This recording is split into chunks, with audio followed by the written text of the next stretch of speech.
ce que Green Girls fait, c'est nous sommes l'unique organisation panafricaine sociale dans le domaine des énergies renouvelables qui utilise de l'intelligence artificielle pour identifier les besoins énergétiques dont les femmes et des jeunes filles dans les communautés rurales en Afrique ont besoin. Le moins que l'on puisse dire, c'est qu'avec un nom aussi efficace que Green Girls Organization, le concept est posé. On va donc parler de climat et on va aussi parler de genre avec la fondatrice de l'entreprise. Bienvenue Monique Tumga dans notre podcast Making a Difference. Merci beaucoup. Votre parcours m'intrigue, votre formation aurait dû vous conduire sur d'autres chemins, n'est-ce pas? Oui, j'ai pas le parcours d'un entrepreneur typique parce qu'à la base, je suis juriste de formation. Comment est-ce que je me suis retrouvée dans les énergies renouvelables? Ça, c'est une très longue histoire. Déjà à 22 ans, j'étais une jeune directrice des projets pour une organisation panafricaine qui était basée à Abuja et j'étais chargée de la zone Afrique de l'Ouest. Et c'était sur le terrain que je me suis rendu compte que les femmes et les filles dans nos communautés rurales en Afrique avaient vraiment un très grand besoin pour avoir de l'électricité parce que ça va au-delà de l'électrification et l'utilisation du biogaz. Parce que ce qu'on ne voit pas dans nos villages africains, c'est la jeune fille qui subit des agressions sexuelles parce qu'elle doit aller chercher du bois pour venir préparer. C'est des femmes, c'est des filles qu'on retrouve avec des bronchites, de l'asthme, parce que depuis l'âge de 8 ans, 9 ans, elles sont toujours en train de préparer avec le feu du bois à côté de cette fumée qui est toxique pour les poumons et tout. Donc, c'est comme ça que je me suis dit, il faut faire quelque chose. Il faut faire quelque chose parce que je suis africain. Je connais les réalités dans nos communautés rurales, en fait. Donc, maintenant, est-ce que c'était facile? C'était pas facile parce qu'à la base, j'ai pas de base en technologie, en sciences ou quoi que ce soit. Mais j'aime toujours dire que notre génération est très bénie d'avoir l'Internet. Parce que pour moi, l'Internet est l'or entre nos mains. Maintenant, ça dépend de la façon dont on l'utilise. Donc, j'ai pris des cours en ligne, je continue de prendre les cours en ligne, je me suis auto-formée dans tout ce qui était énergie renouvelable et tout. Il fallait mettre en place une équipe, c'est-à-dire une équipe des ingénieurs dans le secteur du solaire, du biogaz. Et maintenant, il fallait aussi inclure cet aspect d'intelligence artificielle. Parce qu'avec de l'intelligence artificielle, on résout les problèmes, c'est-à-dire de manière très précise. On ne se retrouve pas en train de dicter des solutions. Voilà ce qu'on a fait depuis 2015. Et en fait, ce que Green Girls fait, c'est nous sommes l'unique organisation panafricaine sociale dans le domaine des énergies renouvelables qui utilise de l'intelligence artificielle pour identifier les besoins énergétiques dont les femmes et des jeunes filles dans les communautés rurales en Afrique ont besoin. Et vous financez du matériel ou vous faites de la formation? On va apporter les solutions en énergie renouvelable en fonction du besoin des femmes dans ce village.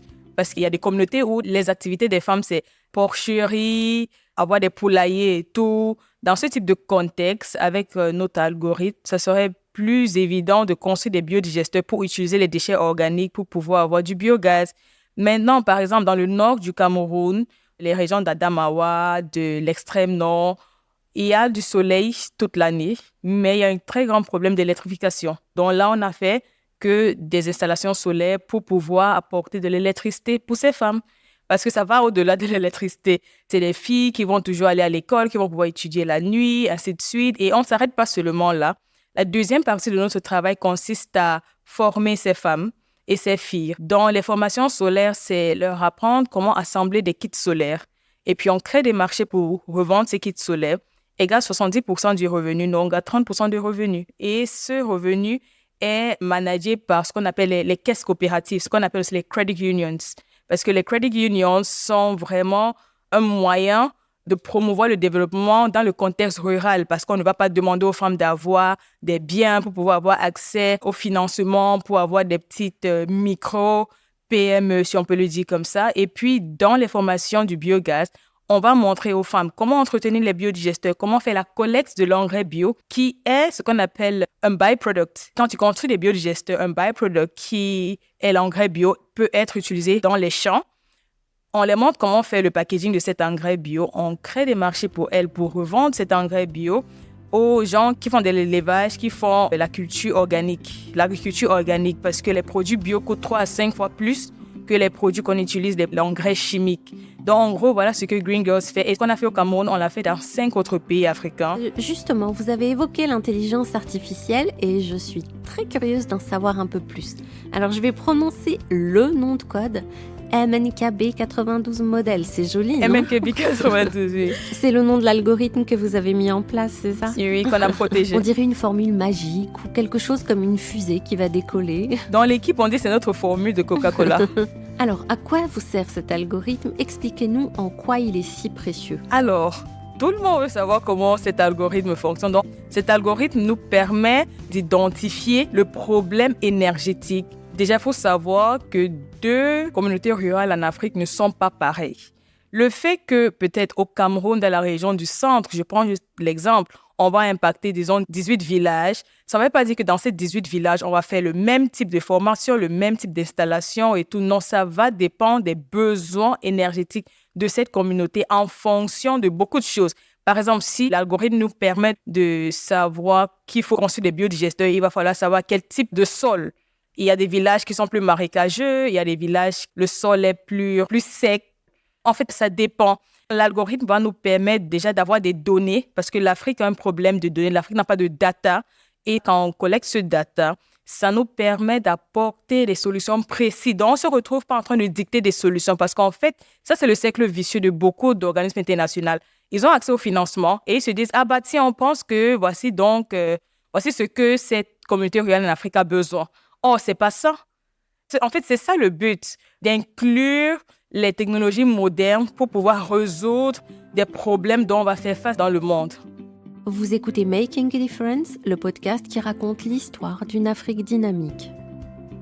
J'ai envie de revenir à quelque chose que vous avez dit précédemment et qui résonne encore, notamment au sujet de l'écart entre les garçons et les filles dès l'enfance. Ça commence vraiment si petit? Oui, malheureusement, oui. Et je suis très consciente du privilège que j'ai eu. J'ai grandi vraiment au sein d'une famille vraiment féministe, avant cette vague de féminisme. Je suis unique fille, je suis la dernière. J'étais jamais contrainte de rêver grand, de vouloir devenir ce que je voulais, de faire ce que je voulais faire, de penser la manière dont je voulais penser. Mais je suis aussi très consciente que c'est pas toute femme, c'est pas toute jeune fille qui a grandi dans ce contexte. Quand je me retrouve dans nos communautés rurales où je vois qu'il y a une jeune fille qui risque d'être mariée très tôt parce qu'elle est d'âge de puberté, il faut faire quelque chose. Et parfois, ça va du fait que s'il y a l'opportunité d'envoyer soit le garçon, soit la fille à l'école, on va privilégier le garçon. Maintenant, même quand le papa peut envoyer la fille à l'école, il va falloir qu'elle fasse toutes les tâches ménagères. Et après qu'elle fait toutes ces tâches ménagères, il faut maintenant qu'elle étudie. Et notre récompense vient quand tu vois la lueur d'espoir dans les yeux de ces filles, la maman qui, à travers les activités, elle peut maintenant gagner de l'argent, elle peut peut-être sponsoriser sa jeune fille à l'école, il y a sa fille qui ne va plus être mariée, très jeune, parce qu'il n'y a pas de fonds, et ainsi de suite. Donc, c'est vraiment réconfortant. Et en fait, nous sommes ce qu'on appelle le one-stop shop. Donc, imagine, avant d'arriver dans un village, le village est dans le noir, dans l'obscurité. Et quand on est en train de repartir de ce village, il y a de la lumière, on n'utilise plus le feu du bois, les femmes sont financièrement équipées et tout. Donc, Et vous travaillez seul? J'imagine que vous avez déjà une équipe. Là, on est une équipe de 33. Vraiment, ce qu'on appelle en anglais « a person for a post ». Et puis maintenant, les volontaires, on les prend dans les communautés. Les guides, les traducteurs, on les prend dans les communautés parce que c'est eux qui ont la maîtrise du terrain. Est-ce qu'on peut avoir une plus large équipe? Oui, mais il faut du financement. Parce que pour pouvoir impacter, pour pouvoir aller de pays en pays, d'aller de communauté en communauté pour impacter, il faut du financement. Et pour la mobilisation de ressources, justement, ça se passe comment? Vous avez des postes affectés à ces actions? Vous vous en occupez vous-même? Déjà, on fait usage des grants, c'est-à-dire que des financements qui sont donnés par, que ce soit les fondations des multinationales. Par exemple, on a été financé par Visa, on a été financé par le PNUD, on a été financé par d'autres structures qui ont du financement pour ce type de projet dans le domaine des énergies renouvelables, du climat, du genre, qui luttent contre ce qu'on appelle en anglais le Climate Gender Injustice. Maintenant, avec les données qu'on a, on parvient aussi à vendre ces données à certains top 5 des multinationales tech parce qu'ils ont besoin de ces données pour pouvoir savoir un petit peu ce qui se passe en Afrique, comment est-ce qu'ils peuvent développer les applications, ainsi de suite. Voilà comment est-ce qu'on a accès au financement. Maintenant, est-ce qu'on peut faire plus? Oui, mais il va falloir que par exemple les structures comme la BAD, puissent mettre en place des canaux de financement dont on peut jouir. Parce que les institutions comme la BAD, la Banque mondiale, la FMI, ils vont toujours te dire, oh, c'est les millions, c'est les milliards. Mais pour pouvoir arriver à ces milliards, ces millions et tout, il faut commencer quelque part. Et c'est ce que nous sommes en train de faire. Le message est bien reçu. Vous êtes basé à Douala, au Cameroun, c'est ça? Et vous intervenez uniquement au Cameroun? On a eu à impacter au Cameroun, au Tchad, en Centrafrique, en RDC et au Gabon. Et on est légalement enregistré dans 17 autres pays africains. Quels sont les obstacles majeurs que vous rencontrez? Ou plutôt, on va poser la question avec un angle positif. Quels sont les leviers pour changer les scénarios? Il y a eu tellement d'obstacles, mais j'aime toujours dire que quand on décide de rester sur le continent africain, déjà c'est le mindset. Décider de rester sur le continent africain et être entrepreneur, c'est déjà d'avoir un mental d'acier. C'est la première des choses. Ce que tu vois, ce qui se passe en termes d'obstacles, de challenges, il faut vraiment essayer de l'ignorer. Maintenant, je vais parler de ce qui a marché pour moi ou pour nous, qui nous a permis d'être où on est. Comme je n'ai pas le parcours typique d'un entrepreneur, pendant les recrutements, je me focalise pas sur le fait que, parce qu'on cherche un comptable, par exemple, il va falloir que, absolument, c'est le comptable. Parce que moi, à la base, je suis juriste de formation. Et si les fonds d'investissement ou des fondations des multinationales devaient se focaliser sur le fait qu'elle n'est pas dans la tech, elle n'a pas fait une école d'ingénierie, donc on ne peut pas la financer, j'aurais jamais eu de financement. Donc déjà, c'est quel est le niveau d'intelligence émotionnelle. C'est très, très important parce qu'on travaille dans des conditions très, très, très difficiles. L'accès dans ces communautés, c'est un problème, la barrière de la langue. Et comment ça se manifeste sur le terrain, ces conditions difficiles que vous évoquez? On a eu à travailler dans des communautés musulmanes et c'est pas comme si on a quelque chose contre la communauté musulmane, mais l'équipe ne pouvait pas être ensemble, c'est-à-dire hommes, femmes, on ne pouvait pas être dans le même camp, il fallait se séparer. Que l'équipe des ingénieurs qui sont majoritairement des hommes, c'est-à-dire 2 heures pour venir retrouver le matin et ensuite 2 heures pour repartir là où ils étaient logés. Ça, c'est quand même 4 heures. C'était pas évident. On a eu des situations où il fallait déplacer certaines femmes avec l'accord de l'imam ou le leader spirituel et tout. Mais pour chaque problème, il faut toujours être solutions-oriented. Par exemple, là maintenant, quand on identifie une communauté où on doit aller impacter, on voit que le niveau de l'éducation n'est pas vraiment la meilleure. On va travailler avec des traducteurs ou des traductrices pendant un minimum de 3 mois. Elles vont avoir accès à nos panneaux, toucher les panneaux, regarder les kits solaires, c'est-à-dire se familiariser avec ce kit solaire, se familiariser avec un échantillon d'un biodigesteur pour que quand elle dit panneau, c'est quand même panneau. C'est-à-dire qu'ils comprennent déjà ce qu'on va faire durant le temps qu'on va passer dans la communauté. On va aussi essayer de travailler en synergie avec les chefs locaux, leur faire comprendre que le fait qu'on forme seulement les jeunes filles et les femmes, c'est pas pour qu'elles deviennent féministes, entre guillemets, c'est pas pour qu'elles deviennent plus irrespectueuses envers leur mari, c'est juste pour leur donner une meilleure condition de vie, pour que quand toi, l'homme, tu vas rentrer le soir, ton repas qui va peut-être prendre 1 heure de temps pour réchauffer, ça va maintenant prendre peut-être 5 à 10 minutes et tout. Donc, il y a toujours une solution pour tout. Il y a eu des communautés où on a dû se voiler. Mais pour moi, me voiler, ça, c'est la moindre des problèmes. Pourvu qu'on impacte, on a travaillé dans des contextes vraiment très, très dangereux. Par exemple, quand on était en RDC, il fallait qu'on travaille en partenariat avec les casques bleus pour pouvoir sortir des femmes et des jeunes filles de ces terrains pour pouvoir leur former. On essaie toujours de s'adapter. Le but, c'est toujours d'impacter, améliorer la vie de ces femmes et de ces jeunes filles. Vous ne perdez pas de vue votre objectif. Ah non, faut pas perdre. Quand on est en Afrique, il y a beaucoup de problèmes qui sont là pour te distraire, donc faut vraiment rester focus. Et comment vous envisagez l'avenir de Green Girls Organization? Alors, pour le futur, continuer à faire ce qu'on fait, impacter plus de pays africains parce qu'il y a beaucoup de personnes qui nous contactent. Est-ce que vous pouvez venir faire ce que vous avez fait au Tchad, au Cameroun, ce que vous avez fait au Gabon, chez nous et tout? Mais il faut des financements.